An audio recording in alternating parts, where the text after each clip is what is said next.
में। So starting third week उम्मीद है कि ये खैर ऑफियत से चलेगा। इस तीसरे हफ्ते में हम CSS का इस्तेमाल करेंगे और CSS का इस्तेमाल करते हुए वेबसाइट्स बनाएंगे।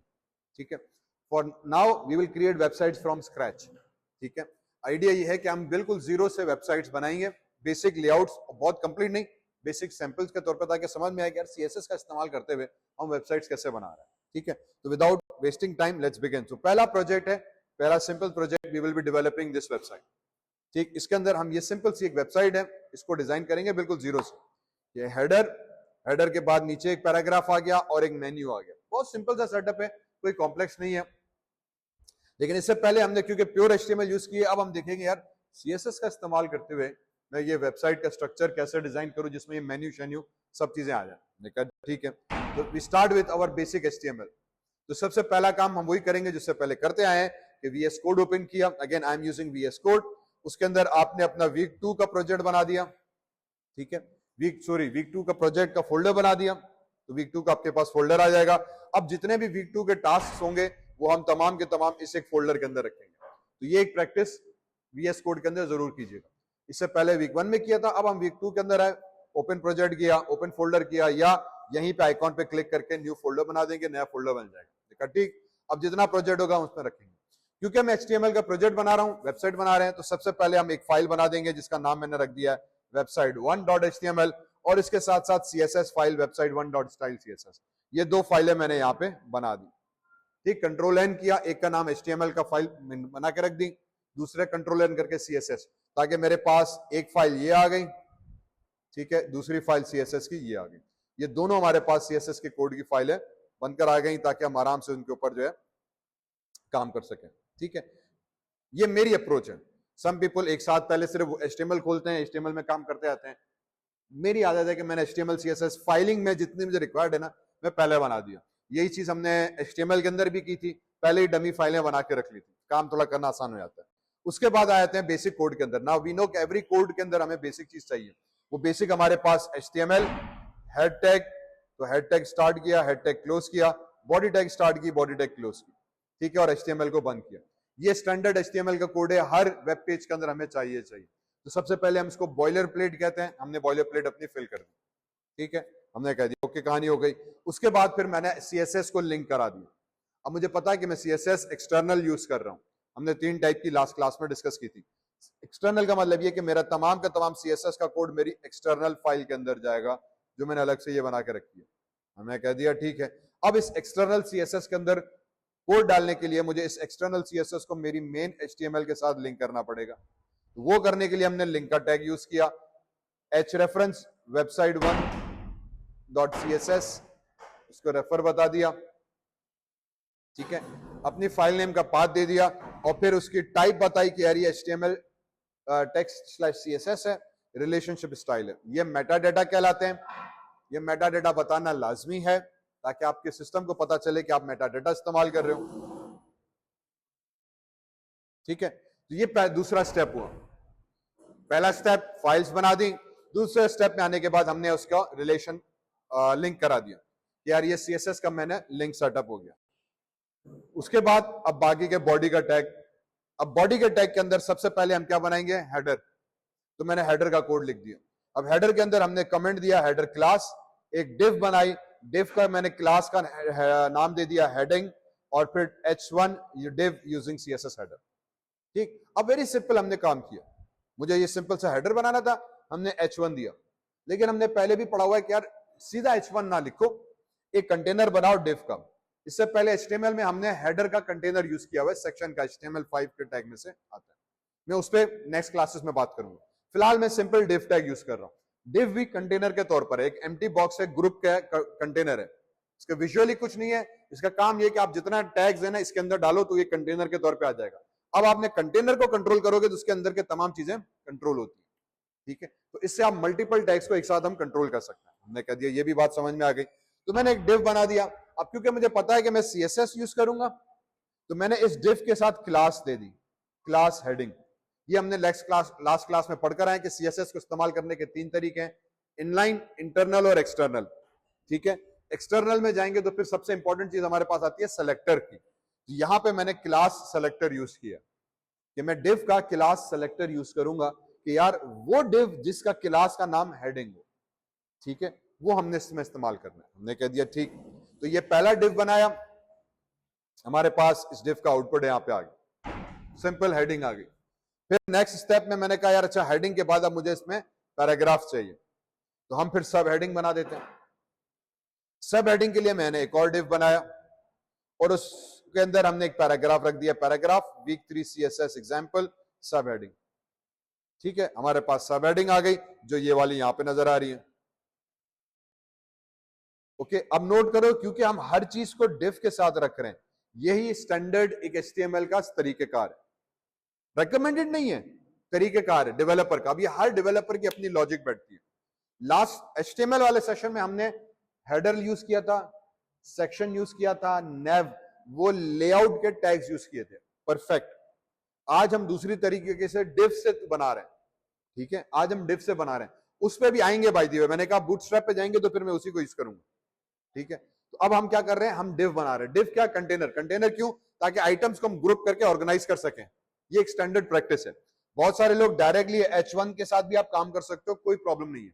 लेकिन अगर हेडिंग में तीन चीजें आ गई, दो हेडिंग टैग आ गए, इमेज भी आ गया, बैकग्राउंड भी आ गया, तो फिर अब उन तीनों को कंट्रोल करना मुश्किल है। बेहतर रहता है कि फिर उन तीनों को आप एक कंटेनर में डाल दो div के अंदर, ताकि आप जब आप div की सेटिंग दोगे वो तीनों उस हिसाब से काम करेंगे। बात समझ में आई? तो div यूज करने का बेसिक मकसद ये होता है कि आप कंटेनर बना दो, सब चीजें कंटेनर में अंदर रखो, उससे काम करना आसान है। तो आगे जितनी कोडिंग हमने div के थ्रू की हुई है, कंटेनर बना के की हुई है, बस बेसिक लॉजिक ये। तो अब सब हेडिंग दे दी, सब हेडिंग हमारे पास आ गई, वेरी सिंपल। उसमें मैंने पैराग्राफ टैग यूज किया। सब हेडिंग से आगे बढ़े, अब मुझे लिंक्स चाहिए, तो मैंने लिंक्स बनाने के लिए एक और div बना दिया। फिर वही चीज, नेविगेशन,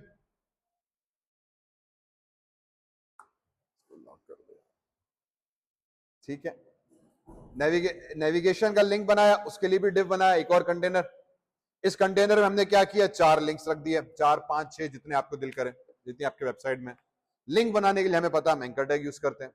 अब सिर्फ फर्क इतना है कि नोट करो, जब सब हेडिंग बनाई तो मैंने उसमें क्लास दे दी पैरा करके, ताकि मैं इस वाले div को पहचान सकूं कि ये पैराग्राफ वाला div है। फिर जब मैंने मेन्यू बनाया तो उसका जो क्लास मैंने लिखी वो मैंने मेन्यू वाली क्लास बना दी, ताकि उसको पता चले कि यार ये मैं मेन्यू हूं। अब इससे दो फायदे हुए, एक मैंने div बनाए, दूसरा div के मैंने नाम रख दिए, तीसरा फिर हर div को मैं CSS अलग लगा सकूंगा, ठीक है। क्योंकि मैंने हर div की क्लास अलग कर दी, इसका मतलब ये हुआ कि हमने कंटेनर बनाया और हर कंटेनर को अलग कर दिया। वो नहीं था घर में 3 कंटेनर आते हैं, ये नमक वाला कंटेनर है तो उसमें नमक लिख दिया, ये चीनी वाला है तो चीनी, इसमें हल्दी है तो हल्दी। 3 कंटेनर लिए, तीनों एक जैसे हैं, लेकिन तीनों पे लेबल लगा लिया कि यार इन तीनों में अलग अलग चीजें पड़ी हैं। वही चीज हमने यहाँ पे की। CSS की जबान में इसको क्लास सेलेक्टर्स कहते हैं, इसको हमने क्लास सेलेक्टर्स लगा दिए, ये पारा, ये हेडिंग और ये मेन्यू। ये चीज समझ में आई? ये वही चीज है जो लास्ट वीक पढ़ी थी। 3 सिलेक्शन, 3 तरीकों से काम कर रहे हैं। CSS के लिए मैंने पहले बताया था 3 मेन चीजें CSS को यूज करने के लिए। कौन सी टाइप की CSS यूज करनी है, इनलाइन, इंटरनल या एक्सटर्नल। मैंने पहले ही कह दिया हम एक्सटर्नल यूज कर रहे हैं, इसीलिए CSS को मैंने अलग फाइल में रखा हुआ है। फिर दूसरा सेलेक्टर, क्लास सेलेक्टर मींस कि किस टैग पे CSS अप्लाई करना, वो सेलेक्टर सबसे इंपॉर्टेंट होता है। सेलेक्टर में आप टैग का नाम दो, या क्लास दो, या आईडी दो, 3 चीजें बेसिक आती हैं। फिर या सूडो कोड आता है, सूडो क्लास आती है चौथी, या स्टैटिक आ जाता है पांचवी। 5 तरीकों से हमने बताया था कि सेलेक्टर से इंपॉर्टेंट होती है, सबसे इंपॉर्टेंट चीज वही कि किस टैग के ऊपर मैंने CSS अप्लाई करनी है। वही चीज हमने यहाँ पे की, हमने उसको कह दिया कि यार ये वाले क्लास के ऊपर अप्लाई करना है, हमने कह दिया बेस। अब इसका जो आउटपुट है यार ये रहा, हेडर का, सब हेडिंग का, और ये लिंक्स बन गए हमारे पास, सिंपल, नो प्रॉब्लम। ये HTML में हम कर आए, ठीक है। उसके बाद फिर बॉडी देनी है, फिर लिंक्स के बाद नीचे बॉडी का टैग आ गया। इसके लिए हमने अगेन एक और div बनाया, उसका हमने क्लास सेलेक्टर नाम दे दिया कंटेंट। नाम कुछ भी हो आप दो, कोई जरूरी नहीं यही नाम दो, ये मैंने अपनी मर्जी से दिए ताकि मैं पहचान सकूं। आपकी मर्जी, आप जो भी नाम दो, ठीक है, कोई इशू नहीं। हमने कह दिया अच्छी बात, जो नाम देना है मैंने नाम दे दिया। इसमें जो कंटेंट में डालूंगा वो नीचे आ जाएगा। फिलहाल मैंने सिर्फ पैराग्राफ डाल दिया एक चीज, वरना ये पूरा एरिया मेरा कंटेंट का बनेगा। इसमें जो भी हम डालें अब वो इस मेन्यू के नीचे हमारे पास आए। ये HTML में हम ऑलरेडी कर आए हैं, ठीक है। एग्जाम्पल HTML में हम ऑलरेडी कर आए हैं। तो हमने सादा प्लेन HTML लिख दी पहले हमने कह दिया जबरदस्त। अब क्या रहा स्टेप, अब अगला स्टेप रहा CSS। तो अब मैंने CSS वाली फाइल खोली, वो एक्सटर्नल CSS जो मैंने उठाई थी वो फाइल हमने ओपन की। उस फाइल के अंदर गए, सबसे पहले हमने कहा बॉडी, क्योंकि मुझे बैकग्राउंड कलर चेंज करना था, तो हमने बॉडी बैकग्राउंड कलर एक्वा कर दिया। तो बॉडी क्या रहा हमारे पास, सेलेक्टर। सेलेक्टर मींस टैग का नाम, ठीक है, सेलेक्टर मींस टैग का नाम। तो मेरा बॉडी जो टैग था उसको लगा, और हमने पहले पढ़कर आए CSS में कि बॉडी का मतलब वो कंप्लीट व्हाइट एरिया जो यूजर को नजर आता है। तो जो यूजर को बॉडी नजर आ रही है ना, उस पूरे का बैकग्राउंड कलर मैंने चेंज कर दिया। मैंने बैकग्राउंड कलर में प्रॉपर्टी दे दी, भाई एक्वा कलर कर दो, सेव किया, रिफ्रेश किया, बैकग्राउंड कलर चेंज हो गया, सिंपल एज दैट। कौन सी वाली CSS, एक्सटर्नल। सेलेक्टर यहां पे कौन सा है, बॉडी का टैग। और फिर तीसरी प्रॉपर्टी CSS की क्या है, प्रॉपर्टी कॉलन उसकी वैल्यू, प्रॉपर्टी आ गई कलर, कॉलन उसकी वैल्यू आ गई। अब सारा गेम इसी चीज का। नेक्स्ट, अब मुझे हेडिंग बनानी थी, अब हमने हेडिंग का स्टाइल दे दिया। उससे पहले हेडिंग बहुत सिंपल थी, अब देखो हेडिंग चेंज कर दी हमने। तो फिर हमने क्या किया, हमने कहा यार div डॉट हेडिंग में जाओ, div selector dot class name, div ID tag का नाम डॉट उसकी क्लास का नाम। क्या इस वाले div के अंदर ना स्टाइल मुझे तब्दील करना है। क्या तब्दील करना है, सबसे पहले उसकी टॉप मार्जिन मैंने कर दी 10, कि ऊपर से 10 पिक्सल्स छोड़ के तुमने स्टार्ट करना है, ठीक है। सॉरी, नॉट ये वाला arrow, if I may take, oh ये वाला जो गैप है ना, ये शुरू वाला ग्रीन बॉर्डर से पहले वाला, ये वाला हमारे पास आ जाएगा मार्जिन टॉप का, ऊपर से 10 पिक्सल नीचे हुआ। फिर हमने उसको कह दिया मार्जिन लेफ्ट, अब लेफ्ट से भी ये 20 पिक्सल देखो यहां से छोड़ के फिर बॉर्डर स्टार्ट हो रहा है। फिर हमने उसको कह दिया बॉटम 10 पिक्सल, तो इसके बाद भी 10 पिक्सल तुम छोड़ के स्टार्ट होगा। ये मेरी सेटिंग्स हैं, आपकी मर्जी जो करो, हो सकता है आप ना करना चाह रहे हो, आपकी मर्जी। अब ये वही मैंने बात की जैसे CSS के अंदर भी हम बेसिक प्रॉपर्टी सीखते हैं, इस्तेमाल आपके अपना मर्जी, आप कितना खूबसूरत बना रहे हो।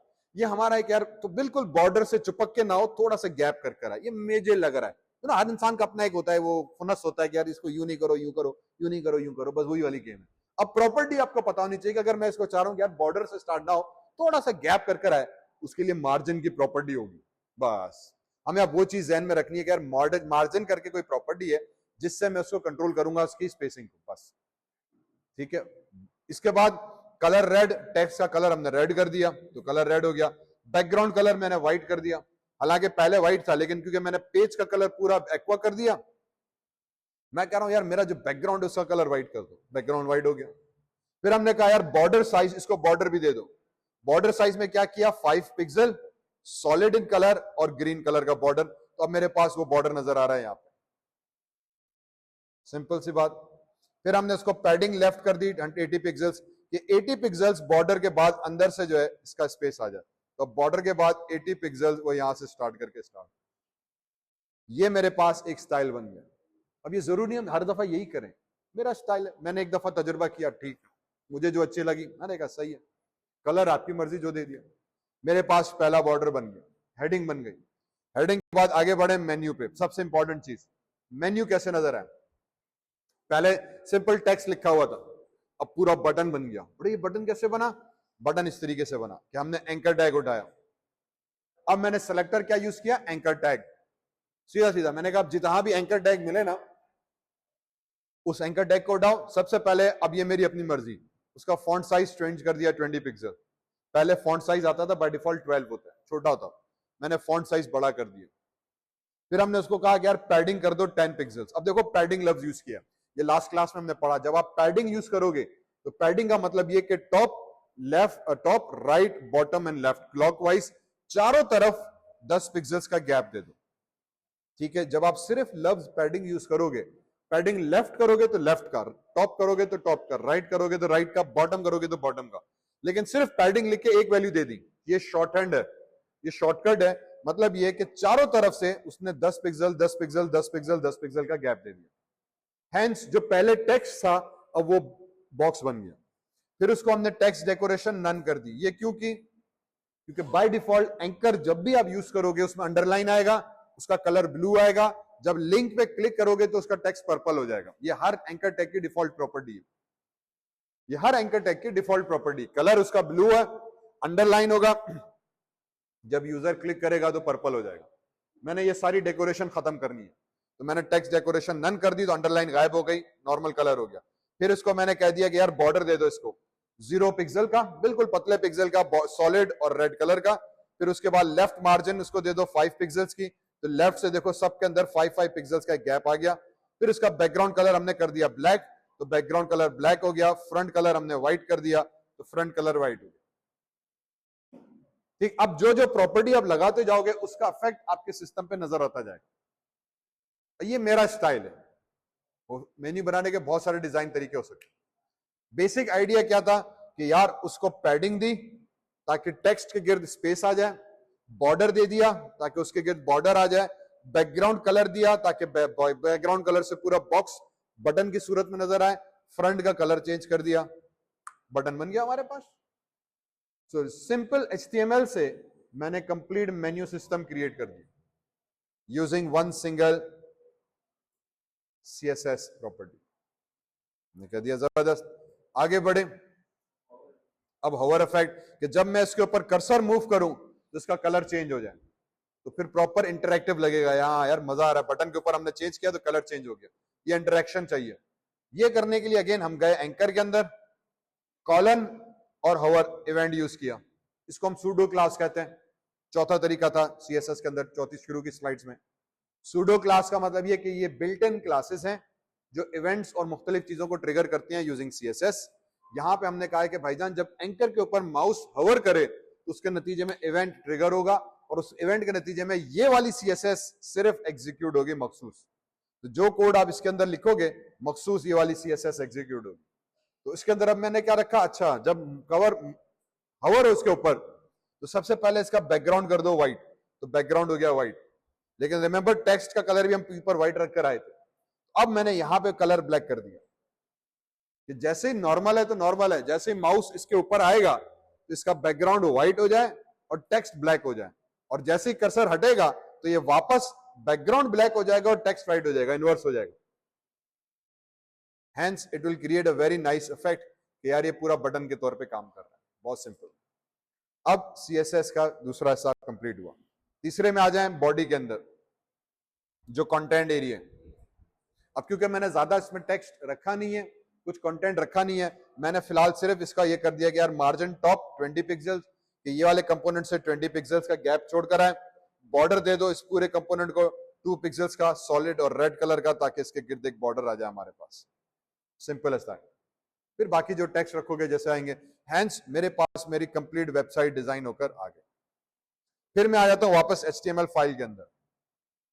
ठीक है, मैं आ गया HTML फाइल के अंदर। अब मुझे उसमें कुछ और चेंजेस करनी है। अब क्योंकि मुझे टेक्स्ट में कुछ और चेंजेस करनी है, मैंने वापस HTML फाइल में आया और फिर इसके अंदर मैंने हेडर के अंदर गया। ठीक है, मैं गया हेडर के अंदर, और अब मैं क्या करना चाह रहा हूं, मैं चाह रहा हूं कि जो हेडर वर्ड आ रहा है इस मखसूस वर्ड का कलर चेंज हो जाए। इस मखसूस वर्ड का जो कलर है हमारे पास हेडर का, ये कलर चेंज हो जाए। अब इसमें हम HTML में एक और चीज यूज करते हैं, स्पैन करके। हमने स्पैन यूज किया। डिव कंटेनर है लेकिन ब्लॉक लेवल का कंटेनर है। जब भी आप डिव यूज करोगे वो न्यू लाइन पर आ जाएगा। ठीक है, स्पैन भी एक कंटेनर है डिव की तरह का ही, लेकिन ये इनलाइन कंटेनर है। मींस जब आप यूज करोगे तो इसकी जगह पे न्यू लाइन ऐड नहीं होगी, उसी लाइन में आता है। तो हम क्या करते हैं कि अक्सर औकात मुझे मखसूस चीजें करनी होती हैं टेक्स्ट के ऊपर। ठीक है, तो मैं सिर्फ इस हेडर के ऊपर काम करना चाह रहा हूं जो कि कंप्लीट जुमला है हेडिंग 1 के अंदर। ठीक है, जो कि सेंटर पार्ट है इस हेडर का। मैं इस वर्ड पे कुछ काम करना चाह रहा हूं, इसका कलर चेंज करना चाह रहा हूं। तो हम क्या करेंगे, सिंपली स्पैन यूज किया, क्लास यूज कर देंगे वर्ड कलर का। मींस अब मैंने कोड चेंज किया और फिर इसको हेडर के अंदर रख दिया, स्पैन क्लोज किया, हेडर 1 क्लोज हुआ। ठीक, तो ये कंटेनर बना दिया स्पैन करके इस हेडर लव्स के गिर्द। फिर हम चले जाएंगे वापस CSS वाली फाइल के अंदर, और अब मैं स्पैन डॉट वर्ड काउंट करके CSS ऐड कर दी। मींस अब हम HTML में चेंजेस की, फिर वापस CSS में आए, अब CSS में चेंजेस करेंगे। तो HTML में मैंने span selector dot word count colour किया हुआ था, वो उठाया, उसका कलर फॉर एग्जांपल मैंने कर दिया ग्रीन। फाइल को सेव किया तो आपके हेडर का कलर ग्रीन हो गया। ठीक, इससे क्या चीजें की हमने? दो चीजें। एक कि जो सीएसएस आप अप्लाई करते हो वो बाय डिफॉल्ट पूरे ग्रुप के ऊपर आता है, पूरे डिव के ऊपर आता है, लेकिन जरूरी नहीं कि हम पूरे डिव के ऊपर भी काम करें, हम किसी मखसूस सेक्शन के ऊपर भी काम कर सकते हैं। उसके लिए फिर इंटरनली हम स्पैन लगा के भी काम करते हैं। फॉर एग्जाम्पल मुझे यहाँ पे डिव आया है, मुझे डिव का सिर्फ डी जो है वो बहुत बड़ा फॉन्ट चाहिए। अक्सर वेबसाइट पे आता है ना, पहला लेटर बहुत बड़ा होता है, बाकी छोटे आते हैं। अब पहला लेटर मुझे बड़ा करना है तो क्या करूंगा? ठीक है, अब हम क्या करेंगे कि डी के गिर्द स्पैन लगा देंगे, सिर्फ इस डी के गिर्द, और फिर उसका सीएसएस में आके फॉन्ट 42 कर देंगे, 52 कर देंगे, 62 कर देंगे, बस। तो पहला लेटर उस स्पैन का जो है बड़ा हो जाएगा, बाकी का नॉर्मल फॉन्ट आएगा। स्टाइल है। अब ये डिजाइनिंग स्टाइलिंग सिर्फ हमें ये चीज सीखनी है। उसके बाद आई थिंक ये चीज यहां तक वही क्लियर? ओके, तो ये रहा स्पैन का कोड, डिव का कोड। ये हमारा टास्क प्रोजेक्ट 1 जो हमने कंप्लीट किया। Simple as that. यहां तक बात क्लियर हुई? ओके, ये बन गई पहली वेबसाइट। ये मैंने गूगल क्लासरूम पे मटेरियल्स अपलोड भी किए हुए हैं, उम्मीद है कि आप उसको एक्सेस कर पाओगे। ठीक है, ये सारी वहां पे आई थिंक ऑलरेडी मैंने अपलोड की हुई है। ये पहला वेबसाइट प्रोजेक्ट जो अपने को बनाना है। ठीक है, सीएसएस, एचटीएमएल वही सिंपल सी है, उसकी सीएसएस हमने लिखी, आपका सिंपल लेआउट बना। सिंपल लेआउट है, कोई कॉम्प्लेक्स नहीं है। आई थिंक हमें 20 मिनट लगे मुझे एक्सप्लेन करने में, टाइप करना में बैठता मैक्सिमम 40 से 45 मिनट थे, लेकिन आपके 1 घंटे के अंदर समझे एक सिंपल सी वेबसाइट बन जाएगी। It will give you an idea कि मेन्यू, लिंक, कंटेंट को हम कैसे सीएसएस के थ्रू